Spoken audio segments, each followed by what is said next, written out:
সময় যে পরিবর্তনশীল সেটা আরসিবিকে দেখলেই বোঝা যায় এবং সিএসকেকে দেখলেও বোঝা যায়।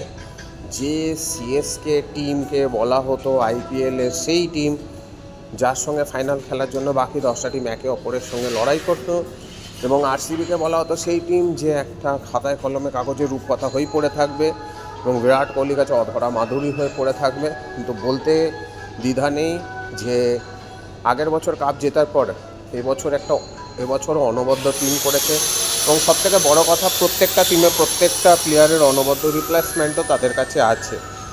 কালকের ম্যাচটাই দেখুন, 3 ওভারে 18, 15 ওভারে 153, সেখান দিয়ে পাওয়ার হিটার রজত পাটিদারও এবং সাথে টিম ডেভিড, এরপর রোমেরো শেফার্ডও ছিল, সেখানে 250 চলে গেল। চেন্নাই ফাইট করলো, এতই ফাইট করলো 207 অবধি গেল, ধরা ছোঁয়ার বাইরে বোলিংয়ে ব্যাটিংয়ে সব দিকে।